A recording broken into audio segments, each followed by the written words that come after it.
What if I told you that your most puzzling money habits, the ones that keep you up at night, might have roots in experiences you've long forgotten or tried to bury? Today, we're peeling back the layers of our financial behaviors to expose a powerful, often overlooked force: the betrayal wound. This isn't just about dramatic financial scandals, it's about the subtle, everyday betrayals that write the script of our financial lives. Let's start with Laura's story. On the surface, Laura's childhood seemed typical, a family that stuck together despite the drama. But beneath this facade of unity lay a pattern that would shape Laura's financial future in ways she couldn't imagine. Money was always a pressing issue in her home. Savings, non-existent. There was always a relative stepping in to patch up the latest financial crisis. This constant state of financial emergency became Laura's normal, planting seeds of anxiety that would sprout in her adult life. But Laura's story doesn't end there. As an adult, she faced two massive betrayals that deepened her wound. First, her mother deprived her of an inheritance she had counted on. Then, in a cruel twist of fate, Laura lost her entire business to a dishonest client. These experiences didn't just hurt, they rewrote Laura's entire relationship with money and trust. Today, Laura's financial life is a complex tapestry woven from these past betrayals. The most glaring issue? Laura has no savings to speak of. It's not that she doesn't understand the importance of a financial safety net. She does, acutely. But every time she considers setting money aside, a voice from her past whispers, "Why bother? It'll only be taken away." The very act of saving feels like setting herself up for another betrayal, another loss. So instead, she lives paycheck to paycheck, unconsciously recreating the financial instability of her childhood. But the impact of Laura's betrayal wound runs even deeper. Despite her skills and experience, Laura consistently under-earns. She has a wealth of talent and expertise that could command a much higher salary or allow her to rebuild a thriving business. But putting herself out there advocating for her true worth? That feels impossibly daunting. Every time an opportunity for advancement or a new client comes along, Laura hesitates. She takes on projects at rates far below industry standards, agrees to unfavorable terms, or talks herself out of applying for better positions. This reluctance isn't mere imposter syndrome. It's her betrayal wound in action, whispering insidious doubts. If you succeed, you'll only have more to lose. If you ask for what you're worth, you'll be rejected or taken advantage of. These beliefs, born from her experiences of financial betrayal, keep Laura trapped in a cycle of under-earning and financial insecurity. The tragic irony is that Laura's attempts to protect herself from financial hurt are causing their own kind of damage. By not saving and not earning to her potential, she's keeping herself in a state of perpetual financial vulnerability, the very thing she fears most. Her betrayal wound has created a self-fulfilling prophecy, where her fear of financial loss and betrayal leads to behaviors that make such losses more likely. Laura's case illustrates a crucial point about the betrayal wound. It doesn't just affect our relationship with money, but our relationship with our own value. The fear of being betrayed again can lead us to betray ourselves, denying our own worth and potential in a misguided attempt at self-protection. Now let's shift gears to Anne and Lucy's story, a tale of two sisters navigating the stormy waters of a narcissistic father's reign. Their childhood home wasn't just emotionally volatile, it was a financial war zone. Their father, with his militant approach to family life, treated finances like a dictator, managing state resources. Every purchase, every expense was scrutinized and often criticized. The message was clear: money is a tool for control, not security or joy. The plot thickened when their father left, only to return later, bringing with him a wave of financial chaos that crashed into the family's already fragile economic state. For Anne and Lucy, money became synonymous with unpredictability and loss of control. But the impact of this tumultuous upbringing manifested in surprising ways as they entered adulthood. Despite their individual talents and potential, both Anne and Lucy found themselves trapped in a common struggle: the inability to earn money commensurate with their true worth. The shadows of their past loomed large over their professional lives. The fear of standing out, of claiming their value, became a silent saboteur of their financial growth.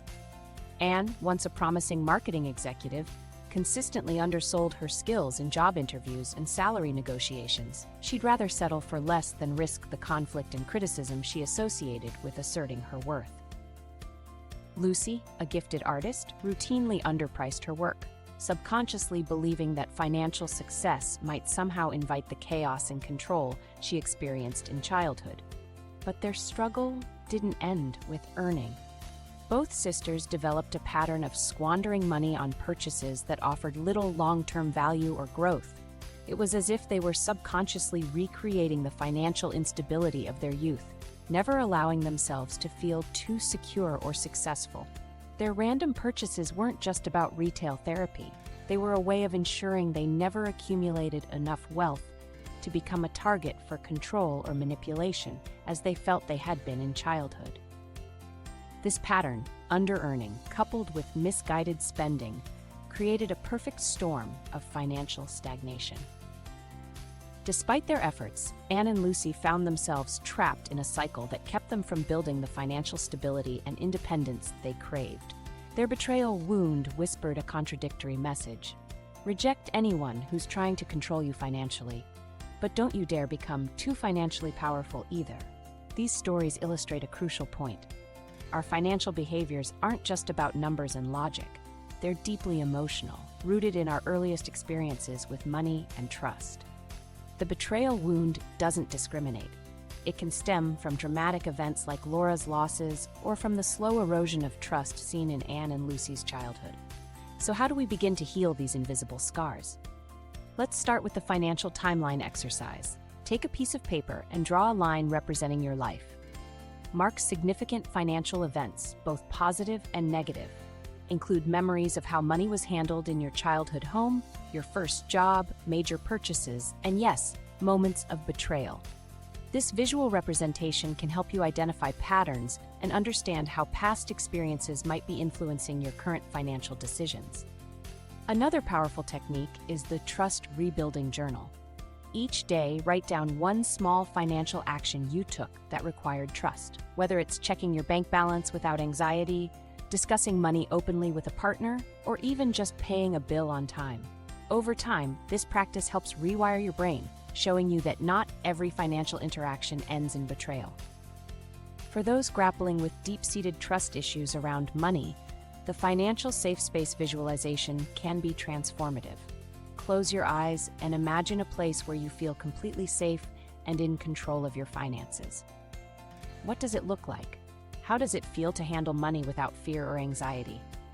Practice visiting this mental safe space whenever financial stress arises, gradually building a new, positive association with money management. It's crucial to understand that healing the betrayal wound isn't just about changing your financial habits.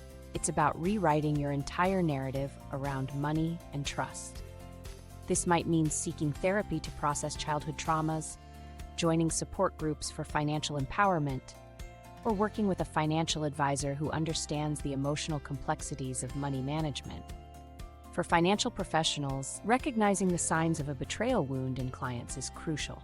Traditional advice about budgeting or investing may fall flat for someone whose core belief is that financial security is an illusion. Instead, a trauma-informed approach to financial planning can make all the difference. This might involve creating very small, achievable financial goals to rebuild trust in the process, or incorporating emotional check-ins alongside practical financial advice. As we've explored these deeply personal stories, one thing becomes clear. Awareness is the first step toward healing. By recognizing the links between past betrayals and current money habits, we open the door to change.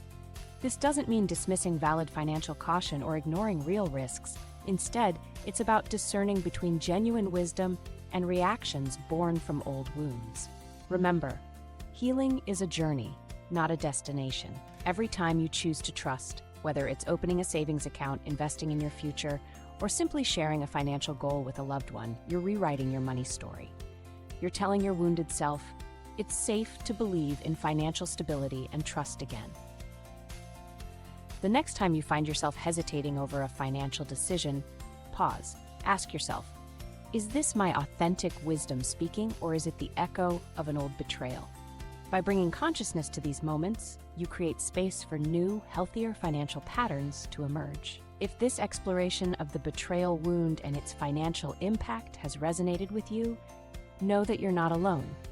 Share this video to start important conversations about the emotional roots of our money habits. Subscribe for more insights into the psychology of finance, and leave a comment about your own experiences.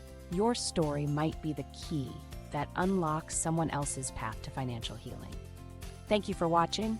This is Ayla, signing off.